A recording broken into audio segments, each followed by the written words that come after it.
Assalamualaikum warahmatullahi wabarakatuh. Waalaikumsalam. Warahmatullahi wabarakatuh.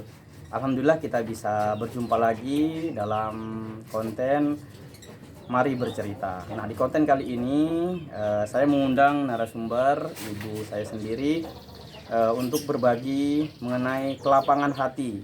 Nah, ini kan nuansanya masih Idul Fitri nih Bu.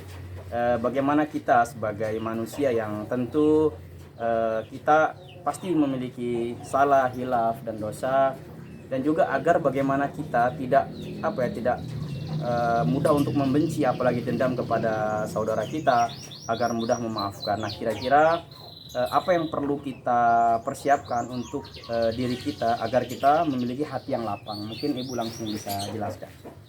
Iya, baik. Bismillahirrahmanirrahim. Assalamualaikum warahmatullahi wabarakatuh. Waalaikumsalam warahmatullahi wabarakatuh. Alhamdulillah, bersyukur hari ini kita bisa menuntaskan ibadah puasa kita, yang alhamdulillah Allah memberikan kesempatan kepada kita untuk melampaui atau melewati Ramadan tahun ini dalam keadaan baik, dalam keadaan selamat.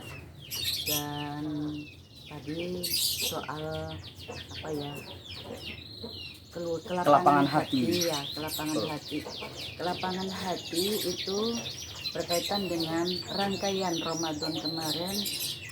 Kalau secara tradisi biasanya orang mengucapkan selamat Idul Fitri, mohon maaf lahir dan batin. Sebenarnya tidak terlalu salah juga kalau di saat-saat seperti itu juga mengucapkan mohon maaf lahir dan batin. Walaupun sesungguhnya permohonan maaf lahir batin itu tidak mesti di saat-saat seperti itu. Kenapa? Karena permohonan maaf dan memberi maaf kepada orang lain itu adalah keseharian, tidak ada ketentuan waktu tertentu. Nah, hal ini kalau dalam ajaran agama Islam sebagaimana surah Ali Imran ya, ayat 133, 14 dan seterusnya, kelapangan hati itu memang diperintahkan. Saya katakan di sini diperintahkan karena ini menyangkut masalah aktivitas kita dalam memberikan maaf, di mana di dalam surah tersebut disampaikan oleh Allah bahwa yang artinya dan bersegeralah kita mencari ampunan Allah atau bertobat kepada Allah ketika kita mengalami kesalahan atau menyadari akan kesalahan kita segera menuju ampunan Allah. Dan di antara itu akan disediakan surga yang luas sekali bagi orang-orang yang bertakwa. Orang-orang bertakwa dalam hal ini yaitu apabila kita mampu berinfak dalam keadaan sempit maupun lapang, dan juga mampu memaafkan. Meminta maaf itu sebenarnya tidak terlalu sulit, tapi yang mungkin dirasakan secara manusiawi itu adalah memaafkan atau memberi maafkan. Ini terkait dengan kesalahan yang dianggap kesalahan terhadap diri seseorang. Tetapi dengan momen ini alangkah baiknya kita tidak lagi meninggikan ego kita, tetapi mengingat Quran surah Ali Imran tadi bahwa ternyata memaafkan itu diperintahkan. Maka ketika kita menerima maaf dan memberi maaf harus lapang hatinya, luas hatinya, membuka seluas-luasnya pintu maaf kepada orang lain, atau kita juga meminta maaf kepada orang lain. Dan Allah juga sangat mencintai orang-orang yang berbuat soleh. Lapang hati untuk memaafkan, meskipun orang minta maaf itu berat, apalagi yang memberi maaf. Tetapi ini perintah Allah, hukumnya taat kepada Allah. Insya Allah kita kembali menang untuk mencapai atau menggapai hari berikutnya. Insya Allah Ramadan yang akan datang kita juga akan meraihnya. Semoga Allah memberikan kesempatan. Amin. Allahumma amin. Nah, kemudian Bu kan untuk kelapangan hati nih ya. Dalam hal ini mungkin Ibu sudah menjelaskan tentang bagaimana kita maaf dan memaafkan sesuai Ali Imran ayat 133 33 wasyari'u ila maghfiratin mir rabbikum wa jannatin arduhas samawati wal ard uiddat lil muttaqin. Nah, kemudian juga ada apa ya? Ada istilah move on nih sekarang nih. Jadi sebagian kita terutama anak muda nih, kita itu terkadang suka mudah sekali untuk menyalahkan diri sendiri, menghukum atau benci kepada diri sendiri karena kita mungkin di masa lalu melakukan kesalahan-kesalahan atau kegagalan-kegagalan.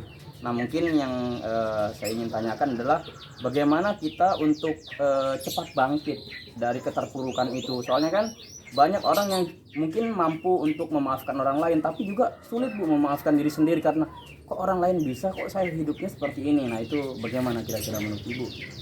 Iya, itu juga semacam gejolak batin seseorang itu sebagai manusia biasa. Tentu kadang dia mengalami pasang surutnya perasaan, perasaan marah, perasaan kecewa, perasaan nelangsa, kok saya kayak gini sementara orang lain kayak gitu. Di mata dia orang lain lebih sukses daripada saya. Dia tidak menyadari bahwa sukses demi sukses yang diraih itu juga lebih banyak berupa nikmat yang diberikan oleh Allah Subhanahu wa taala. Oke, ini juga sebagai orang tua juga ya buat anak-anak bahwa memaafkan dengan lapang hati, lapang dada yang luas itu memang diperintahkan oleh Allah Subhanahu wa taala, dan juga memaafkan diri sendiri. Oke, ada nasihat bagus ya sesungguhnya bagi kita itu bila terjadi sesuatu yang kita anggap sebagai suatu masalah atau sesuatu yang kejadian yang tidak sesuai dengan harapan, maka jangan mudah menyalahkan siapapun atau menyalahkan keadaan apapun keadaannya. Jangan pernah menyalahkan ya di luar diri kita.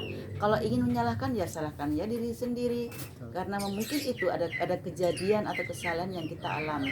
Namun kesalahan dalam arti yang positif, jangan dalam arti yang kurang positif, sehingga dia menurunkan energi semangat dia untuk selalu maju gitu kan. Caranya gimana? Caranya adalah dengan tadi itu lapang hati ya, membuka seluas-luasnya hatinya untuk menerima petunjuk Allah. Petunjuk Allah itu selain dalam Al-Qur'an juga di alam luas ini. Alam luas ini kan merupakan kekuasaan Allah yang terlihat ya.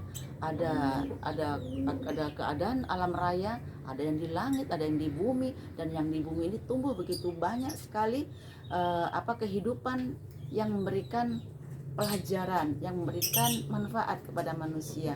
Mari kita lihat itu. Kalau itu sudah diberikan untuk manusia, sebenarnya terlalu banyak nikmat yang diberikan kepada kita. Maka jangan pernah merasa putus asa, karena putus asa itu dilarang dalam agama. Jangan putus asa dengan keadaan apapun, baik itu merupakan kelebihan atau kekurangan, bahkan juga sakit yang katakanlah berkepanjangan. Jangan merasa putus asa bahwa ini salahku, kenapa kalau aku nggak bisa sembuh dan sebagainya. Tidak seperti itu. Justru malah makin bersyukur nih Allah memberikan cobaan seperti ini untuk mengingatkan pada diri kita untuk apa? Untuk selalu dekat sama Allah. Apapun yang terjadi, ikhtiar dengan ikhlas, sabar, dan tawakal hanya kepada Allah, bahwa Allah sajalah yang memberi solusi yang terbaik. Jadi jangan pernah menutupi diri kita ini dari kesalahan-kesalahan yang tidak ada jawabannya. Semua kesulitan, semua gap itu ada solusinya. Siapa yang kita minta? Yang maha kuasa, yaitu Allah Subhanahu wa ta'ala. Oke, baik Bu, sebelum kita tutup ada satu diskusi terakhir yang ingin kita bahas adalah ada satu kasus di mana kakak beradik yang sudah puluhan tahun tidak bertegur sapa, entah itu karena kesalahpahaman atau mungkin ada hal-hal yang terjadi di luar dugaan manusia gitu. Akhirnya kan terjadi gap atau terputus silaturahmi selama puluhan tahun.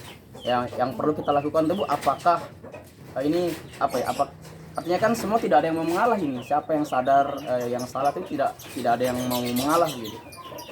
Kira-kira apakah perlu, walaupun kita merasa tidak salah ini, apakah kita yang minta maaf duluan gitu, apa gimana kira-kira? Kayak agak rumit ini. Iya, minta maaf lebih dahulu itu lebih baik. Walaupun kita tidak salah. Persoalan saya yang paling benar. Ya mungkin itu persepsi kita. Saya yang benar, dia yang salah. Minta maaf itu lebih baik. Maka bisa kita ambil satu pelajaran ya, bahwa dalam hidup kita itu mungkin ada 3 kata yang manis, indah dan membahagiakan dan buat kita nyaman dalam hidup. Maaf, tolong, Terima kasih. Betul. ya. Jadi seperti itu, tetap menyampaikan permintaan maaf walaupun kadang begini, emang kamu salah apa dengan saya minta maaf. Ya boleh jadi kita nggak sadar melakukan sesuatu kesalahan, mungkin dalam hati kita secara orang sana kok begitu, nggak terucap tapi sudah salah buat kita, maka tidak ada salahnya dan bila perlu kita minta maaf. Betul. Tolong, Terima kasih. Iya. Oke. Luar biasa sekali ya para pendengar sekalian, pesan-pesan hikmah yang Ibunda berikan untuk kita semua, terutama kita yang masih relatif muda ini, untuk bagaimana belajar untuk melapangkan hati kita. Sebagaimana firman Allah tadi, Allah saja memiliki rahmat dan ampunan yang sangat luas sekali. Jika diibaratkan itu, ketika dosa atau kesalahan kita itu ibarat kapal, maka ampunan Allah itu seluas samudra, jadi sangat luas sekali. Jadi kenapa tidak kita sebagai manusia berusaha untuk melapangkan hati kita. Kalau kita merasa salah ya minta maaf. Kalau kita mungkin pernah dilukai atau pernah orang salah paham kepada kita, kita maafkan. Semoga di hari yang fitri ini, dalam nuansa hari raya Idul Fitri ini, kita bisa menjadi insan yang kembali suci sebagaimana fitrah kita waktu pertama dilahirkan, dan semoga kita bisa menjadi insan yang Ibunda sampaikan tadi, supaya memiliki hati yang lapang, yang ada 3 kata yang sebenarnya sederhana, cuman kalau gengsi itu berat juga Bu ya. Minta maaf, terus juga tolong, terima kasih. Ya, semoga kita bisa menerapkan hal-hal baik itu dalam kehidupan kita sehari-hari. Mungkin demikian diskusi singkat kali ini. Semoga diskusi yang singkat ini memiliki arti dan juga memberikan manfaat untuk para pemirsa sekalian.